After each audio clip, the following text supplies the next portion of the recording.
اگلی حدیث ہے حدثني محمد بن المثنى حدثنا يحيى عن هشام قال حدثني ابي عن عائشة رضي الله عنها ان ام حبيبة وام سلمة ذكرتا كنيسة رأيناها بالحبشة فيها تصاوير فذكرتا للنبي صلى الله عليه وسلم فقال ان اولئك اذا كان فيهم الرجل الصالح فمات بنوا على قبره مسجدا وصبروا فيه تلك الصور اولئك شرار الخلق عند الله يوم القيامة. امام بخاری کہتے ہیں کہ مجھ سے محمد بن مثنى نے حدیث بیان کی. کہا ہم سے یحییٰ بن سعید قطان نے, انہوں نے ہشام بن عروہ سے, کہا مجھ سے میرے والد نے, انہوں نے حضرت عائشہ سے کہ ام المومنین ام حبیبہ اور ام سلمہ نے حضرت صلی اللہ علیہ وسلم سے ایک گرجا کا ذکر کیا, کلیسا کا ذکر کیا. ام حبیبہ اور ام سلمہ دونوں نے ہجرت حبشہ کی تھی, تو دونوں نے کرسچنز کا ایک کنیسا گرجا دیکھا, عبادت گاہ دیکھی. رأینہا بالحبشۃ, حبشہ میں جو دیکھا انہوں نے, فیہا تصاویر, اس میں تصویریں تھی. فذکرتا, تو انہوں نے دونوں نے ذکر کیا, للنبی صلی اللہ علیہ وسلم, نبی صلی اللہ علیہ وسلم سے.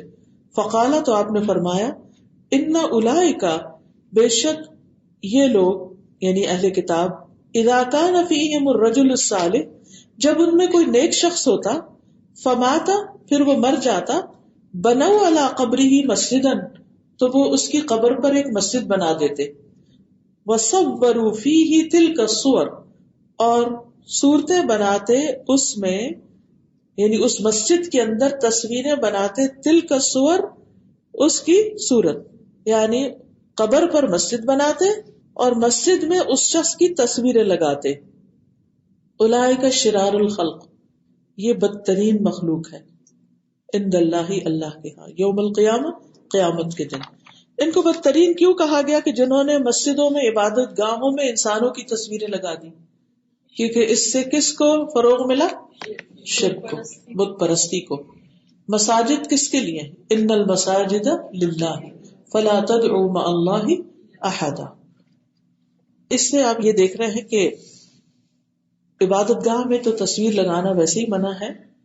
اسی لیے جیسے مساجد ہوتی ہے نا, تو اس سے بعض اوقات سافٹ بورڈز اندر کو لگے ہوئے ہوتے ہیں, خصوصاً انٹرنس کے پاس, بعض اوقات مین ہال میں بھی, اور اس میں پوسٹرز لگے ہوئے ہوتے ہیں, کسی کے لیکچر کا اعلان ہے اور کوئی کسی پروگرام کا, اور اس میں تصویریں بھی لگی ہوئی ہوتی ہیں.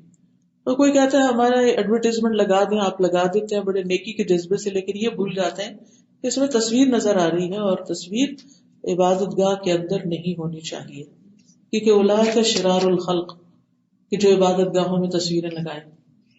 آج بھی آپ دیکھیں کہ بعض اوقات جن لوگوں کو لوگ پیر یا بزرگ مانتے ہیں, ان کی تصویریں بنا کے وہ ایسی جگہوں پر لگاتے ہیں. اور اب تو بہت ہی ٹرینڈ نکل آیا ہے کہ کچھ عرصہ پہلے کسی کی وفات ہو گئی, جہاں وہ دفن تھی اس کے ساتھ ہی ان لوگوں کا گھر تھا, اور ان کا وہ سارا, یعنی ان کی درسگاہ کہہ لیں. جو جب میں انٹر ہوئی گیٹ سے, تو رائٹ لیفٹ بڑی بڑی تصویروں کے پوسٹر لگے ہوئے تھے, اور وہ ان کے آنے والے یعنی نیکسٹ بچے کے تھے, جنہیں انہیں اپنے بعد پیر بنانا تھا شاید.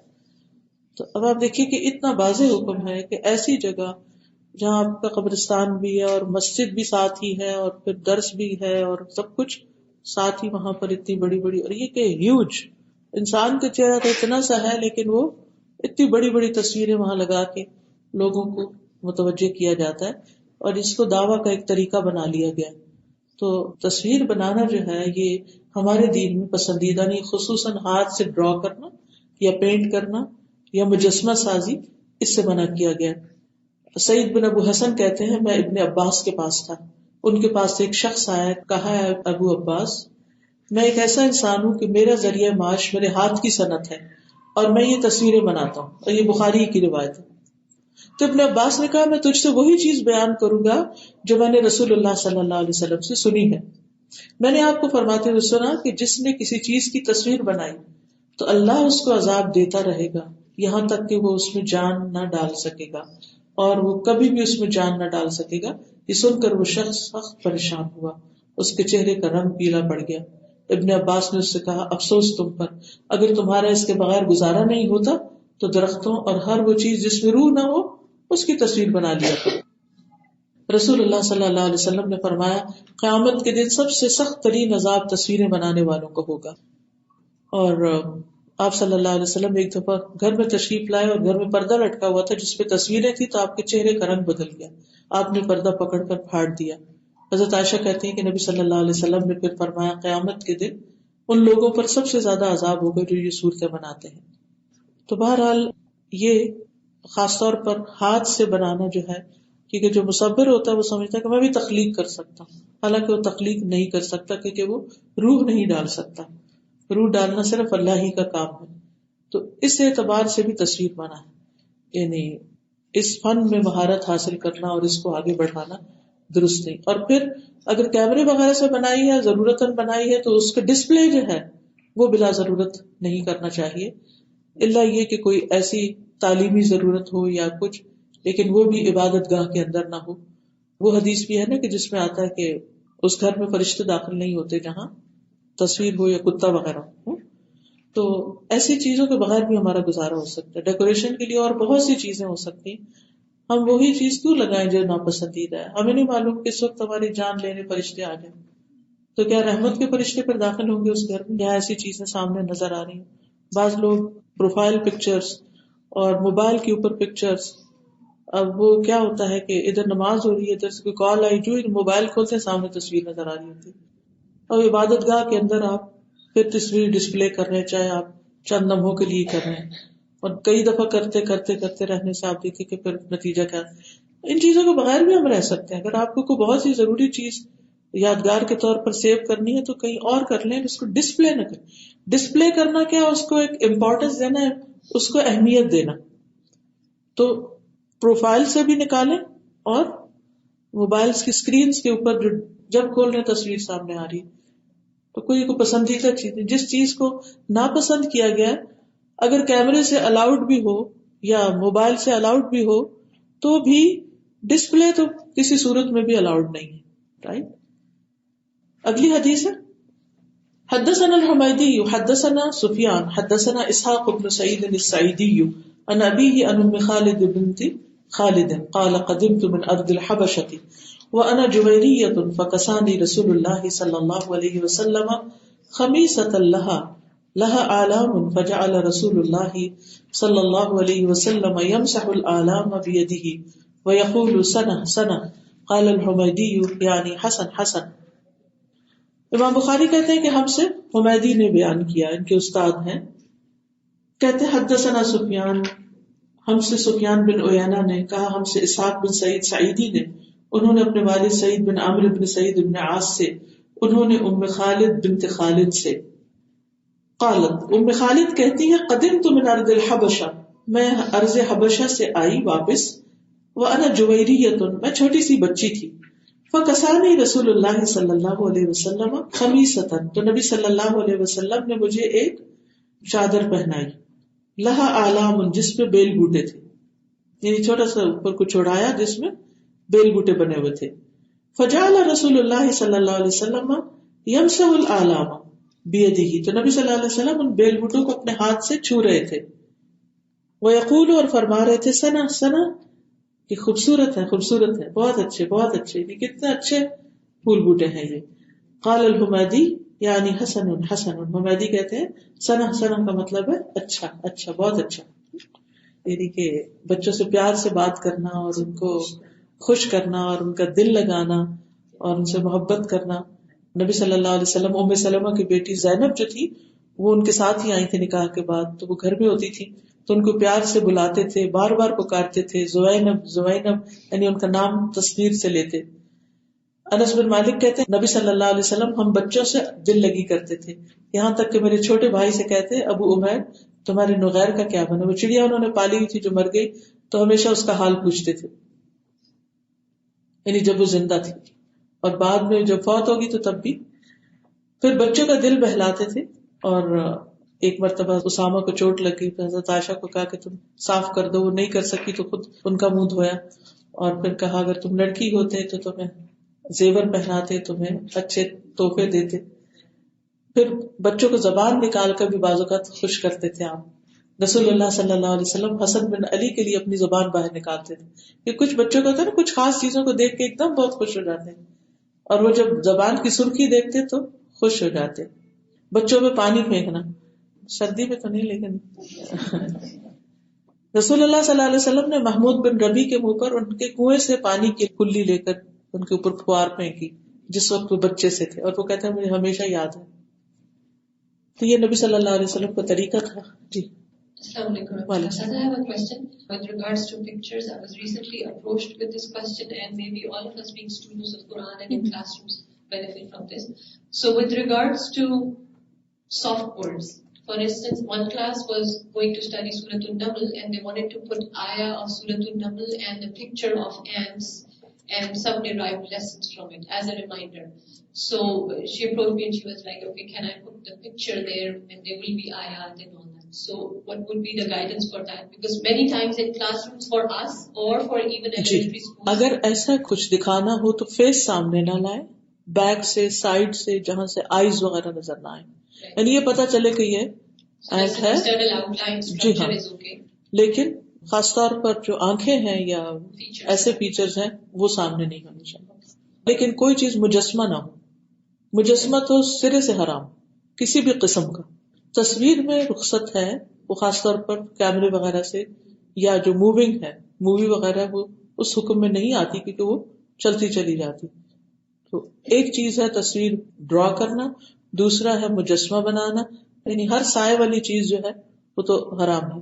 تیسرا ہے موبائل وغیرہ سے بنا کر اس کو استعمال کرنا ضرورتاً تعلیمی امور کے لیے. چوتھا یہ ہے کہ ہاتھوں سے ایسی چیزیں ڈرا کرنا جو مکمل شیپ نہیں رکھتی, یعنی جیسے تھوڑی کارٹونش ٹائپ کی ہوتی ہیں, یعنی جس میں صرف سکھانا مقصود ہوتا ہے, اس میں بھی فل فلیج پوری ہو بہو پکچر نہیں بنانی چاہیے. گڑیاں بھی ٹھیک ہیں لیکن اس میں یہ ہے کہ پورے فیچر جیسے باربیز اور اس طرح کی چیزیں نہ بنائیں, لیکن ویسے جیسے کپڑے کی گڑیا بنا دی, جیسے حضرت عائشہ کی بھی گڑیا تھی لیکن مکمل فیچرز نہ ہو, رائٹ, مکمل نہ ہو. جی جی اسٹف ٹوائز سے کھیل سکتے ہیں بچے, لیکن یہ کہ جیسے رات کو آپ سب سمیٹ کے اوپر کپڑا ڈال دیں, کچھ ان کو ڈسپلے نہیں کریں, ان کو سجا کے بنا کے اوپر نہ رکھے, نہیں عزت یا احترام نہ ہو کہ کھیل کود رہے, گرا رہے ہیں, اٹھا رہے ہیں, کوئی حرج نہیں. وہ بچے جو کلرنگ کرتے ہیں, لائک کلرنگ بکس ہوتی ہے اس میں اکثر پکچرز ہی ہوتی ہے, اس میں جو آئیز ہے نا اس کے اوپر بلیک مارکر پھیر دیجیے, ٹھیک ہے. ہاں جی, آنکھوں کو پوری پکچر نہ رہے. موسٹلی ہمارے کچن میں بچوں کی اتنی تصویریں لگائی ہوتی ہیں کہ ہر گریجویشن سیریمنی کی سب کی فریج کے اوپر. کس لیے اپنے بچوں کی لگاتے ہیں؟ کس لیے؟ میں ان کو کہتی ہوں کہ اپنی جہاں پر اللہ کی سب سے زیادہ رحمت کی ضرورت ہے. جی جیسے کوئی اسکالر فلائر بنایا جاتا ہے, لیکچر ہو رہا ہے ان کے فلائر میں اسکالرس کی تصویریں ہوتی ہیں, تو اس سلسلے میں ہم لوگ کیا وہ پہچان کے لیے بناتے ہوں گے, یا کچھ کیمرے کی بنی ہوئی تصویر ہے وہ فل نہیں ہے, صرف ایک پارٹ ہے, کچھ ایکشن ہے, کھڑے ہیں, ڈسپلے نہیں کریں, سامنے نہیں لگائے. جی ہم جیسے ہم لوگ کیا کریں, سائڈ پہ کر دیں. جی آپ سائڈ پہ کر دیں, اوپر کچھ رکھ دیں, کچھ بھی, یعنی خصوصاً جیسے اخباروں میں, رسالوں میں, کئی قسم کے میگزینز ہوتے ہیں ان میں بھی ہوتی ہیں, یعنی اتنا عام ہو گیا کہ ایسی چیزوں کو کور کرنے, ڈھکنے, یعنی سامنے نہ ہو. جیسے آپ دیکھیں گے نبی صلی اللہ علیہ وسلم گھر میں تشریف لائے تو حضرت عائشہ کی گڑیاں کہاں پڑی تھی؟ طاق میں تھی. اس کے آگے کیا تھا؟ پردہ تھا. پردہ ہوا سے ہلا, کیا نظر آیا؟ وہ گھوڑا سا نظر آیا جس کے پر لگے ہوئے تھے. ایسا نہیں تھا کہ فل فلیج ایک چیز, گھوڑے کی شباہت میں ایک چیز بنی ہوئی تھی اور اس کے پر لگے. تو نبی صلی اللہ علیہ وسلم پوچھا کہ یہ کیا؟ کہا کہ گھوڑا ہے. کہا گھوڑے کے تو پر نہیں تھے. تو سلمان کے گھوڑے کے پر نہیں تھے. تو نبی صلی اللہ علیہ وسلم کی ذہانت پہ ہنس دیے, کیونکہ ایسا ہی تھا, وہ گھوڑے پہ سوار ہو کے تو اڑا کرتے تھے. تو بہرحال یعنی اس سے یہ جواز یا رخصت کا پہلو نکلتا ہے, لیکن اصل جو مقصد ہے حرمت کی وہ کیا ہے؟ دو چیزیں ہیں. ایک تو یہ کہ ان کو عزت نہ دی جائے اور عبادت گاہوں میں خصوصاً ان کو سامنے نہ رکھا جائے, اور نمبر دو یہ ہے کہ جو بنانے والا ہے وہ اس طرح کی چیز نہ بنائے کہ جس کو بنا کے اس کے اندر یہ خیال آئے کہ آئی ایم سم تھنگ. جیسے وہ اس کے بارے میں کہتے ہیں نا, جس نے مجسمہ بنایا تھا موسیٰ علیہ السلام کا, کہا تھا speak Moses speak, thou art complete. یعنی میں نے پورے کا پورا موسیٰ علیہ السلام کا بنا دیا، نعوذ باللہ، اب تم بول پڑو موسیٰ. یہ اس سے کیا پتہ چلتا ہے کہ اللہ تعالیٰ کی صفت تخلیق میں شریک ہونے کی کوشش کر رہے ہیں. تو شرک سے بچنے کے لیے، کیونکہ ان الشرک لظلم عظیم، تو یہ چیزیں اگر آپ اپنے ذہن میں رکھیں، یعنی یہ نہیں کہا کہ ٹوٹلی ایلیمینیٹ کر دو، کیونکہ ہمیں نظر آتی ہے، گڑیا بھی نظر آتی ہے، لیکن کس چیز کی ممانعت کی گئی، حکمت کیا ہے، علت کیا ہے، وجہ کیا ہے، اس کو سامنے رکھتے ہوئے اس کے استعمال کرو. حدثنا يحيى بن حماد حدثنا ابو عوانة عن سليمان عن ابراهيم عن علقمة عن عبد الله رضي الله عنه قال كنا نسلم على النبي صلى الله عليه وسلم وهو يصلي فيرد علينا فلما رجعنا من عند النجاشي سلمنا عليه فلم يرد علينا فقلنا يا رسول الله إنا كنا نسلم عليك فترد علينا قال إن في الصلاة شغلا فقلت لإبراهيم كيف تصنع أنت قال أرد في نفسي. امام بخاری کہتے ہیں ہم سے یحییٰ بن حماد نے بیان کیا، کہا ہم سے ابو عوانہ نے، انہوں نے عامش سے، انہوں نے ابراہیم نخعی سے، انہوں نے علقمہ سے، انہوں نے عبداللہ بن مسعود سے، انہوں نے کہا ہم حبشہ کی طرف ہجرت کرنے سے پہلے نبی صلی اللہ علیہ وسلم کو سلام کرتے تھے. کنا نسلم علی النبی صلی اللہ علیہ وسلم وهو یصلی، اور وہ نماز پڑھ رہے ہوتے تھے. فیرد علینا، تو آپ ہمیں جواب دیتے تھے نماز میں، یعنی نماز پڑھتے پڑھتے وعلیکم السلام کر دیتے. فلما رجعنا من عند النجاشی، جب ہم نجاشی کے پاس سے واپس آئے، سلمنا علیہ، تو ہم نے آپ کو سلام کیا نماز میں. فلم يرد علینا، آپ نے جواب نہیں دیا ہمیں. فقلنا یا رسول اللہ، تو ہم نے پوچھا اللہ کے رسول صلی اللہ علیہ وسلم، انا كنا نسلم علیک فترد علینا، کہ ہم آپ پر سلام کرتے تھے اور آپ ہمیں جواب دیتے تھے. قال ان فی الصلاۃ شغلا، تو آپ نے فرمایا کہ نماز میں انسان کی ایک مشغولیت ہوتی ہے، یعنی نماز ایک اور کام ہے، دنیا کی طرف توجہ نہیں ہونی چاہیے. فقلت لابراہیم، تو میں نے ابراہیم سے پوچھا، ابراہیم نخعی سے، کیف تصنع انت، تم کیا کرتے ہو؟ قال ارد فی نفسی، تو کہتے ہیں میں دل میں جواب دے دیتا ہوں. اس سے ایک تو سلام کی اہمیت کا پتہ چلتا ہے کہ سلام کا جواب دینا کس قدر ضروری ہے. بعض اوقات ایسا ہوتا ہے نا کہ کوئی آ کے میں سلام کرتا تھا دل میں نہیں، اگر آپ نماز پڑھ رہے ہیں تو دل میں اگر آپ نے دہرا دیا تو اور بات ہے، ایک منہ میں آپ کی لقمہ ہے یا کچھ، تو اس وقت آپ دل میں کر لیتے ہیں. لیکن ادر وائز سلام کا پراپر اس طرح جواب دینا کہ دوسرا جواب سن لے، یہ ضروری ہے. دوسری بات جو ہے وہ یہ کہ ابتدا میں نماز میں بات کی اجازت تھی اس حد تک، بعد میں وہ منع ہو گئی. اب نماز میں کچھ بھی جواب نہیں دیا جا سکتا سوائے جب کوئی آیات پڑھی جا رہی ہو تو اس کے مطابق انسان استغفر اللہ یا کچھ اور کہے. تیسری بات یہ ہے کہ نبی صلی اللہ علیہ وسلم پھر ہاتھ سے جواب دیا کرتے تھے. ہاتھ سے جواب دینا، اس میں کیا، یعنی کہ ایسے تھوڑا سا ہاتھ کو ہلا دینا، یعنی کہ ایسے سے جیسے بائے بائے کرنے کے لیے ہاتھ ہلا رہے ہیں، اس قسم کی کوئی ہاتھ ہلانے والی چیز کرنا. عبداللہ بن عمر کہتے ہیں کہ رسول اللہ صلی اللہ علیہ وسلم مسجد قباء میں نماز پڑھنے کے لیے تشریف لے گئے. اس دوران آپ کے پاس انصار آ گئے، وہ آپ کو سلام کہتے جبکہ آپ نماز پڑھ رہے تھے. ابن عمر کہتے ہیں میں نے بلال سے پوچھا آپ نے کس طرح جواب دیتے ہوئے دیکھا، یعنی نبی صلی اللہ علیہ وسلم کو نماز میں سلام کا جواب دیتے ہوئے کیسے دیکھا جبکہ آپ نماز پڑھ رہے تھے اور لوگ آپ کو سلام کہتے تھے. تو انہوں نے اس طرح اپنی ہتھیلی پھیلائی. حضرت حسین بن عیسیٰ نے اس کو یوں بتایا ہے کہ جعفر بن نون نے اپنے ہاتھ کی ہتھیلی کو نیچے کیا، بس یوں کر کے، یوں اوپر نہیں اٹھایا، کیا کیا، نیچے کوئی، اور اس کی پشت کو اوپر کی طرف کیا، یعنی یوں یوں بس. اسی طرح انگلی سے اشارہ بھی کیا جا سکتا ہے، ایسے یعنی انگلی بس کھڑی کر دی جائے. یعنی اس سے مومن کا حق جو ہے وہ پتہ چلتا ہے کہ کوئی شخص آپ کے پاس آئے، آپ اپنے جسچر سے ظاہر کریں کہ آپ نے اس کو توجہ دی ہے، چاہے آپ کتنے ہی مصروف ہیں. کیا نماز سے بڑھ کر بھی کوئی اہم کام ہو سکتا ہے کہ جس میں کوئی مشغول ہو سکتا ہے؟ تو ہم کہتے ہیں مصروف، ہم پڑھ رہے ہیں، وہ پڑھ بھی رہے ہیں تو آپ ہاتھ سے اشارہ کر دیں یا سر سے اشارہ کر دیں یا کچھ بھی، یا انگلی سے ہی کر دیں یا مسکرا ہی دیں، یعنی دوسرے کو اہمیت دیں. یہ نہ ہو کہ تم میرے لیے انویزیبل ہو، کچھ ہو ہی نہیں، کوئی حیثیت نہیں رکھتے. یہ طریقہ نہیں ہونا چاہیے. اب آپ دیکھیں کہ جو قوم ایک دوسرے کا اتنا خیال رکھے ان میں پھر نفرتیں کیسے پیدا ہو سکتی.